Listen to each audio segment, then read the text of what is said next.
Marie-Pierre, on va entamer notre dialogue et finalement la première question qui vient, c'est initiative carte étudiante européenne. D'où est-ce que ça vient?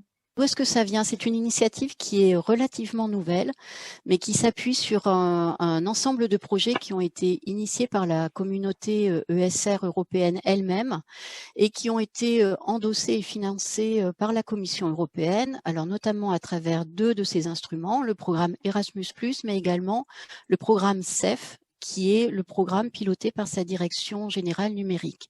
Et la Commission a fait le choix de fédérer ces projets dans une initiative d'ensemble qu'elle a appelée Initiative Carte étudiante européenne. Donc, on a compris d'ores et déjà dans ce qui a été dit précédemment, ce qu'on appelle Initiative Carte étudiante européenne finalement, ou en anglais Erasmus Goes Digital, ce qu'on peut entendre parfois en français d'ailleurs par Erasmus Digital, une expression qui n'est pas forcément très heureuse, mais qui traduit quelque chose d'un peu plus vaste. En tout état de cause, c'est plus large que la carte étudiante européenne en tant que telle, qui en constitue finalement une composante. Effectivement, la carte est l'une des trois composantes au cœur de l'initiative. Les deux autres étant alors le réseau d'échange de données que l'on appelle Erasmus Without Paper. C'est un réseau d'échange auquel les établissements sont invités à se connecter et qui va leur permettre d'accéder à un certain nombre de services, alors au sens de plateformes de services, des services de gestion et de dématérialisation des mobilités Erasmus. Et puis la troisième et dernière composante au cœur de cette initiative est évidemment l'application mobile Erasmus+, qui est l'application officielle du programme et qui va notamment constituer l'interface de communication entre l'établissement, l'étudiant et les services. Ok, donc moi je suis dans un établissement d'enseignement supérieur. Est-ce que a priori je suis concerné? Est-ce que je suis vraiment concerné? Finalement, je peux pas continuer comme avant. Et si je suis concerné, quand est-ce qu'il faut que je m'y mette? À quelle échéance? Alors oui, tout établissement en fait qui accueille des apprenants ayant le statut étudiant et ou qui gère des mobilités Erasmus est concerné. D'abord, et c'est important de le rappeler, c'est un engagement de chaque établissement dans le cadre de la charte ECHE. Donc, je fais une parenthèse ici pour nos collègues des services informatiques, ECHE, E-C-H-E. Cette charte est le ticket d'entrée au financement Erasmus. C'est-à-dire que pour obtenir des ressources financières Erasmus, tout établissement doit justifier auprès de la Commission d'un certain nombre de critères et d'engagements qui sont consignés dans cette charte Erasmus. Et le déploiement, l'utilisation de l'initiative carte étudiante européenne dans toutes ses dimensions est l'un des engagements de cette charte ECHE pour le prochain programme. Ensuite, l'initiative, il ne faut pas oublier que quand même ça ouvre un nombre de services qui sont attendus par cette fameuse génération alpha et Z, pour qui la mobilité, les informations vont notamment passer par ces nouveaux canaux, et puis offre des services aux établissements qui vont leur permettre de réduire le temps et la charge de gestion administrative de la mobilité. Et puis, enfin, il faut quand même garder à l'esprit aussi que l'on est dans une dynamique globale européenne. Et la plupart des pays a déjà un taux de raccordement majoritaire, voire total pour certains pays, de ces établissements à ce réseau Erasmus Without Paper. Et là, il va s'agir pour les établissements français, tout simplement de maintenir une attractivité. Alors évidemment l'attractivité au niveau des services offerts aux étudiants, mais aussi l'attractivité au sens de niveau de dématérialisation des processus de gestion Erasmus+, et notamment dans les documents échangés avec ses partenaires en Europe. Donc, si on prend les choses dans l'ordre, sur la partie carte, Laure Coudrello l'a dit, et puis ce sera précisé et enrichi dans la deuxième partie de ce webinaire, c'est assez largement implémenté en France. On n'a pas de soucis particuliers, bien au contraire, sur cette dimension-là. Sur l'application mobile Erasmus+, alors il y a toute une nouvelle série de fonctionnalités qui viennent d'être déployées et qui vont être présentées dans le webinaire tout à l'heure à 14 heures. Sur le volet dématérialisation des processus de gestion Erasmus, le calendrier de déploiement, là, pour le coup, s'étale sur plusieurs années et 2021 est effectivement une année clé. Alors voilà, c'est ça, parce qu'en fait, c'est bien aussi sur ce troisième volet qu'il convient d'insister finalement, hein, ce volet dématérialisation qui concerne les contrats pédagogiques, qui concerne les accords interinstitutionnels. 2021, tu viens de le dire, une année où il y a des jalons importants. Est-ce qu'on peut préciser un petit peu tout ça? Oui, c'est important sur le volet dématérialisation de la gestion Erasmus. 2021 est une année de transition avec un jalon très particulier en juin. Alors, sur 2021, le premier trimestre, c'est le déploiement des dernières mises à jour et actualisations de OLA et IAM. Donc là aussi, je vais me prêter un petit exercice de traduction pour que ce soit bien clair. Je pense qu'il faut, oui. Voilà. Donc, OLA et IAM sont la dématérialisation de deux des documents clés du programme Erasmus. IAM, alors ça a une signification en plus particulière pour les services informatiques, notamment en termes de gestion des identités, mais pour nous, Erasmus, c'est le module de gestion des accords interinstitutionnels Erasmus+. Les accords interinstitutionnels Erasmus+, sont des documents exigés par le programme qui sont signés entre l'établissement d'envoi et l'établissement d'accueil et qui encadrent en fait leur partenariat et définit les modalités d'échange de leurs étudiants. OLA, c'est Online Learning Agreement. C'est également un document qui est exigé par le programme Erasmus+, et qui est le contrat pédagogique Erasmus+, qui est là un document signé entre l'établissement d'envoi, l'établissement d'accueil et l'étudiant, et qui encadre et définit les conditions de sa mobilité, d'une mobilité individuelle d'un étudiant précis. En juin, c'est à la fois le déploiement final des fonctionnalités, des nouvelles fonctionnalités de l'application mobile Erasmus+, mais également c'est le feu vert de la Commission européenne pour que les établissements en Europe commencent à échanger leurs contrats pédagogiques Erasmus+ et leurs accords interinstitutionnels Erasmus+ à travers ce fameux réseau d'échange de données Erasmus Without Paper. À ce stade, seul, alors là pour le coup je m'adresse plus au RI à qui ça va immédiatement parler, seules les mobilités d'études intra-européennes hors consortia sont concernées. Donc en gros les cas 103 hors consortia. D'accord, et futur cas 131. Alors peut-être avant de creuser davantage, IAM, c'est un très joli nom, IAM. Tu peux juste rappeler en fait ce que ça signifie, quel est l'acronyme derrière? Anglais, Interinstitutional Agreement Management, IIAM. Voilà. Donc OLA, on avait compris, hein, Online Learning Agreements. IAM, donc Interinstitutional Agreement Management. Alors tu viens de le dire, ça ne concerne que les mobilités d'études et hors consortium. Donc ça veut dire pour les stages, rien ne change, tout se fait comme avant. Alors, en 2021, les mobilités de stage ne sont pas concernées par ces jalons-là et continuent de se gérer à l'ancienne avec du papier. Oui. D'accord. Mais il est bien prévu à terme peut-être qu'ils soient raccordés eux aussi à cette dématérialisation dans le cadre de l'initiative.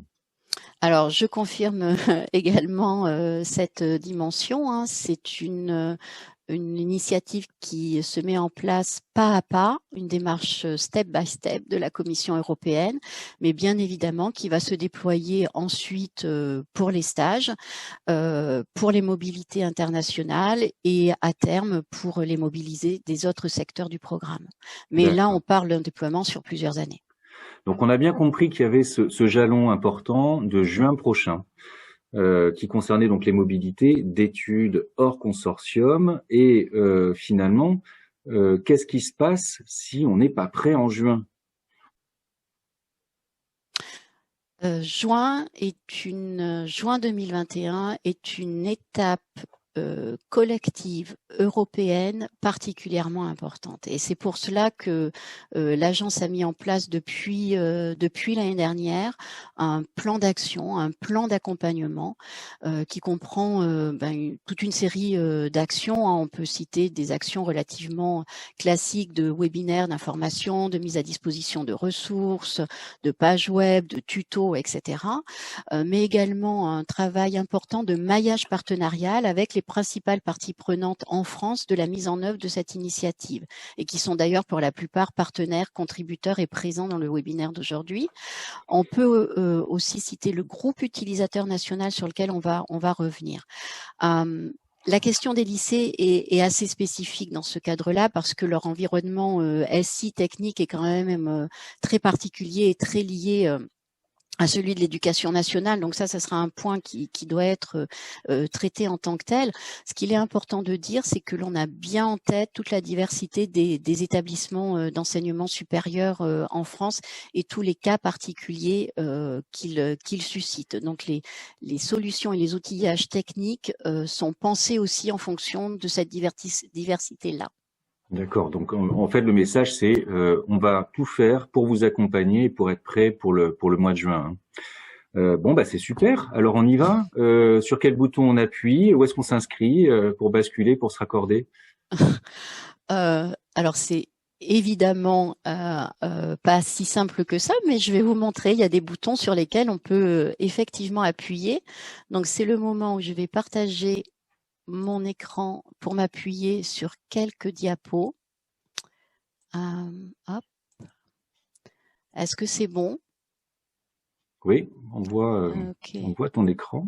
Ok, alors Parfait. si vous voyez mon écran, donc pour synthétiser et pour montrer en termes fonctionnels la traduction de tout ce que l'on vient d'évoquer en termes d'objectifs, de concepts, voilà, très pratiquement pour un étudiant en fait, l'initiative c'est la mise en place d'un accès direct, fluide et sécurisé, alors évidemment à ces établissements en voie accueil, également aux services Erasmus+ dématérialisés qui le concernent, comme le contrat pédagogique, mais également une application à travers laquelle il va échanger toute une série il a toute une série de possibilités pour échanger avec sa communauté. Et puis, bien évidemment, le cœur, un accès à des services soit de l'université, soit plus largement.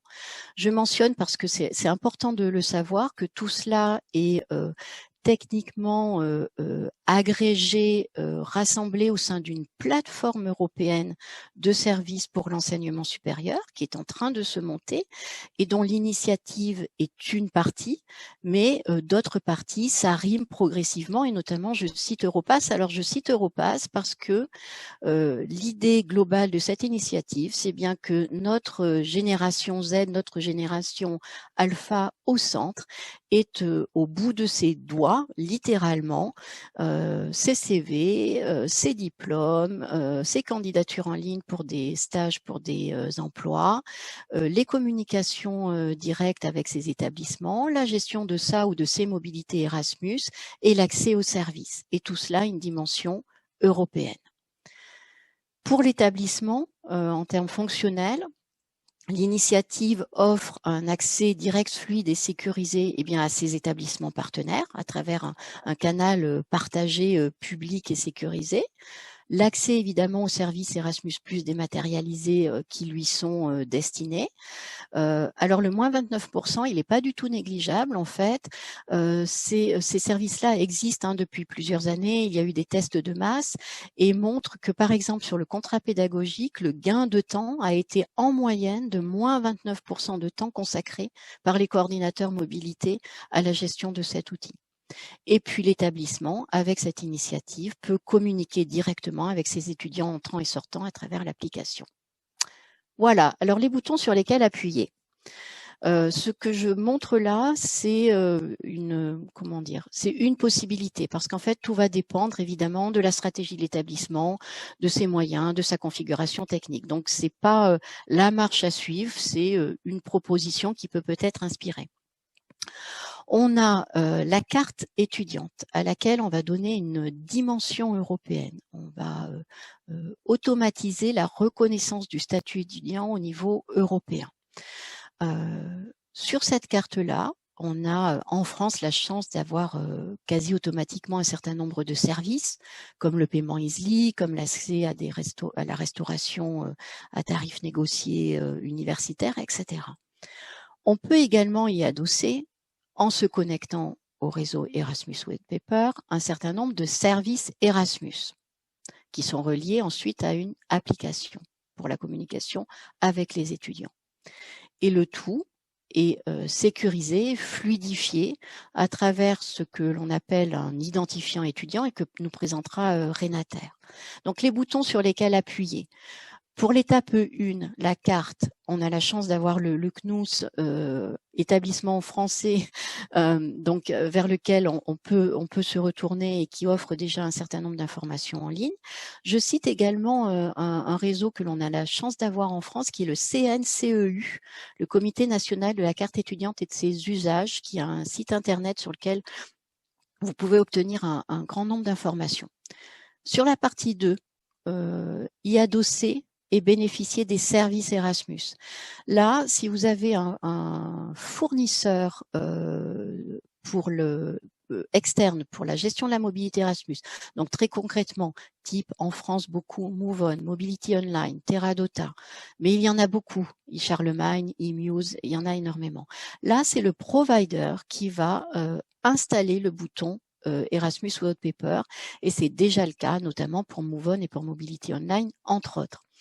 Si vous ne fonctionnez pas avec un provider, il y a un dispositif qui est mis en place gratuit par la Commission européenne et qui s'appelle le Dashboard Erasmus White Paper. Vous y créez tout simplement un compte et vous avez accès à ces services-là.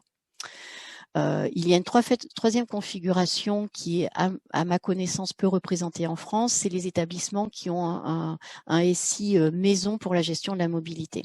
Donc, je ne m'attarde pas là-dessus. S'il y a des établissements qui sont dans cette cas de figure-là, n'hésitez pas à vous manifester dans le chat. Je suis intéressée pour donner plus de détails là-dessus. Et puis, le troisième bouton, sur l'implémentation de cet identifiant étudiant, le point d'entrée principal, c'est Renater, et là aussi, il y aura plus d'explications tout à l'heure. Voilà. Et le calendrier, vous le voyez, est un calendrier qui s'étale sur plusieurs années, avec un certain nombre de jalons qui sont assez précis. Merci beaucoup Marie-Pierre, parce que c'était effectivement nécessaire de clarifier un petit peu la façon dont concrètement on met le pied dans les différentes dimensions de cette initiative. Alors tu as mentionné dans ta présentation que finalement il s'agissait à terme d'avoir quelque part les différents services développés en Europe au bout du doigt, et là on touche finalement alors beaucoup des concepts et des mots qu'on entend beaucoup, mais c'est important peut-être de bien les redéfinir. On a digitalisation, dématérialisation, numérisation. Qu'est-ce qu'il faut finalement comprendre derrière ces différents termes? Oui, c'est un aspect effectivement important pour vraiment comprendre la démarche, dans quel cadre elle se situe et où elle veut atterrir. Alors, c'est des termes. Ce qui est important, c'est de savoir qu'ils recouvrent des choses qui sont sensiblement différentes, et l'essentiel est aussi qu'on se mette d'accord sur ces termes-là.